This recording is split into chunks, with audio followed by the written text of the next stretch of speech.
Bonjour à tous. Aujourd'hui, j'aimerais parler d'un sujet extrêmement important, l'identité. La question est simple, qui es-tu réellement? Prends un instant et réfléchis.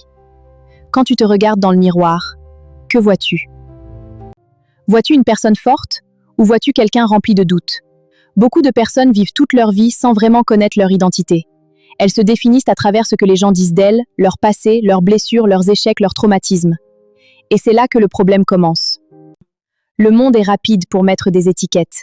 On te dit « tu n'es pas assez beau, tu n'es pas assez intelligent, tu n'y arriveras jamais, regarde les autres, ils sont meilleurs que toi ». Peut-être qu'enfant on t'a rejeté, peut-être qu'on t'a comparé aux autres, mais ces étiquettes ne te définissent pas. Tu es plus fort que ça. Peut-être qu'on t'a humilié, peut-être qu'on t'a abandonné.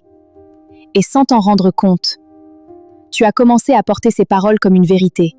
Le rejet est devenu ton identité.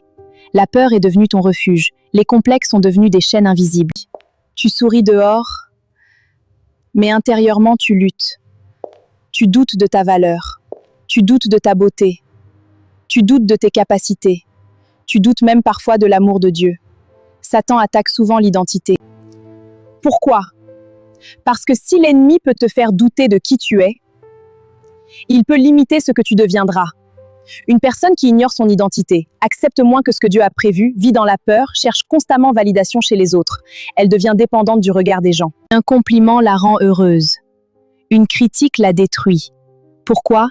Parce que son identité n'est pas stable. Mais Dieu ne veut pas cela pour toi.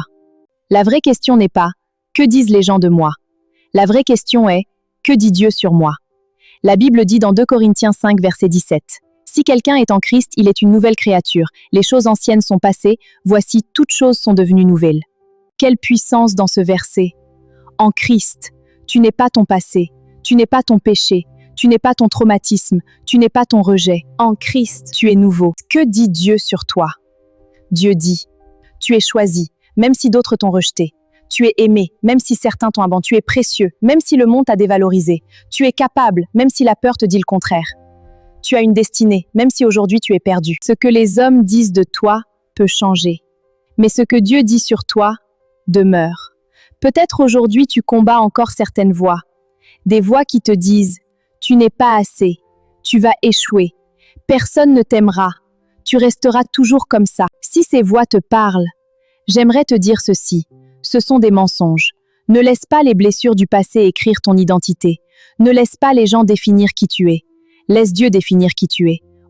Aujourd'hui, il est temps de rejeter le rejet, la peur, les complexes, la honte, les mensonges, et d'embrasser ton identité en Christ. Relève la tête, marche avec assurance, parle avec autorité. Vis comme quelqu'un qui sait à qui il appartient.